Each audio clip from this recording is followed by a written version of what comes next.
Are you thinking of buying or already have that Tamron 28 to 75mm 2.8?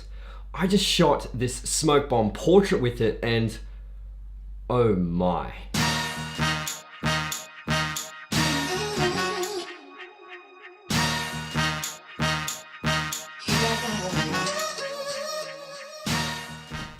What's up guys, it's Jason Morris here. Welcome to my YouTube channel. If you are new, please consider subscribing and hitting that bell notification as you can get some notifications when my new content is released. Also like this video if you could. Comment below on your thoughts on this video as well. So let's get back to it. So if you clicked on this video, then you've already bought or you're looking at buying that Tamron lens and it is incredible. There is so much rap about this particular lens on YouTube. It's just absolutely everywhere, it's blowing up. They're saying it is pretty much the best lens you can get for your full frame Sony mirrorless camera. For the price, obviously, it's so much cheaper than the G Master range and it's still that same sweet aperture. So let's have a look at the specs of this lens. So this Tamron lens is a 28 to 75mm f2.8 with a minimum aperture of f22. This is designed for the Sony E-mount sensor, but generally on full frame. The front filter thread is 67mm and the total weight of this lens is only 550 grams or 1.21 pounds. The lens has what's called RXD or Rapid Extra Silent Stepping Drive. The autofocus motor delivers impressively quiet and quick smooth autofocus performance to suit both stills and a video. So like I said, I just shot that smoke bomb portrait shoot and it performed incredible. I was really excited to jump into Lightroom and check out the quality of these images. With autofocus on the A7 III, it's hit the focus tack sharp. I cannot believe how good this lens is. But we will today obviously go through a bit of testing on my quality sheet. I will also test the speed of this autofocus lens as well in video. And I've been shooting my last say 4 or 5 YouTube videos on this lens, but this is the first time I've actually taken it out and done a review on it because I just wanted to see how it would perform first. Let's show you the setup that I've got right here. I've got my small HD monitor, the Rode VideoMic Pro Plus with this bad boy right here, the Tamron 28 to 75 lens, incredible. All right, guys, let's get into some of those testings. Sweet, let's do it. I live inside my own world of make-believe. Kids screaming in the cradles, profanities. I see the world through ice covered in ink and bleach. Cross out the ones who heard my cries and watched me weep. I love everything. Fire spreading all around my room. My world's so bright, it's hard to breathe, but that's alright. Hush.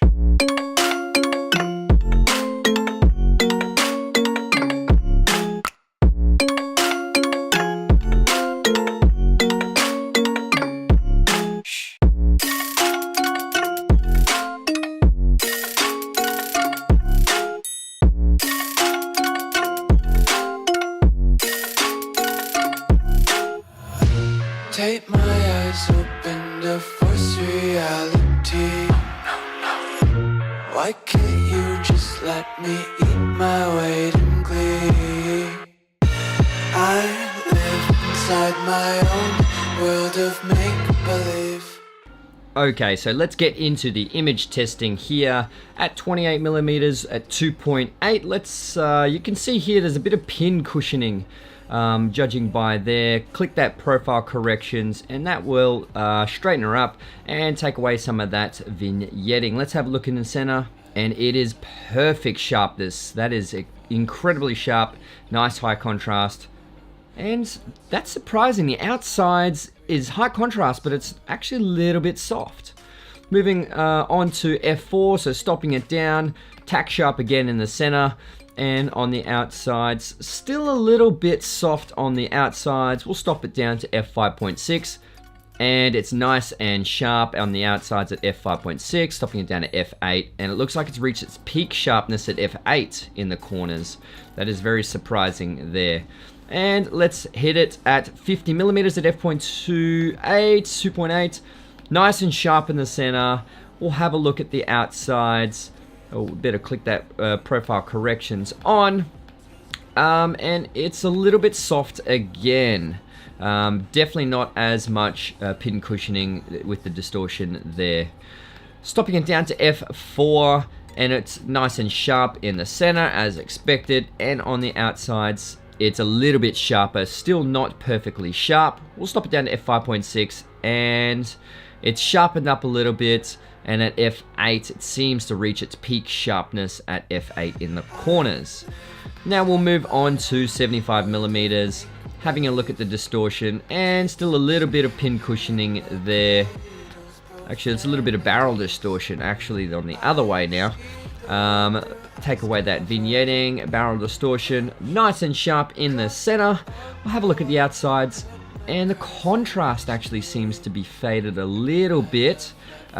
It's not as sharp in the corners again. Stopping it down to f4.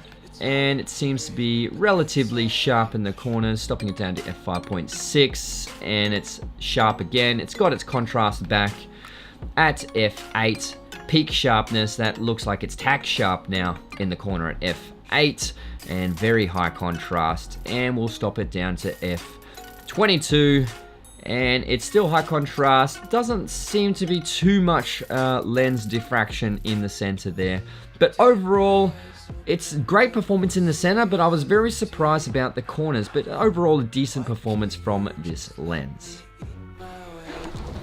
So this lens is absolutely fantastic. It performs incredible under many situations. It is great for autofocus in photography and videography.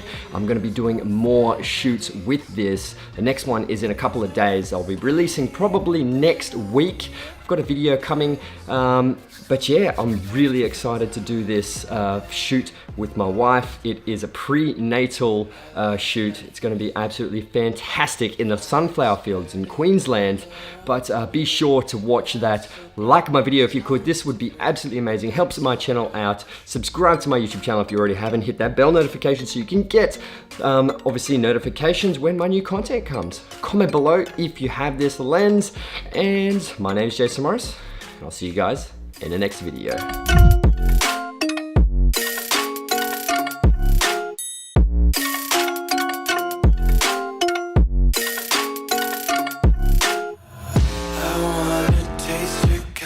Hold your breath and feel the tension. Devils hide behind redemption. Honesty is a one-way gate to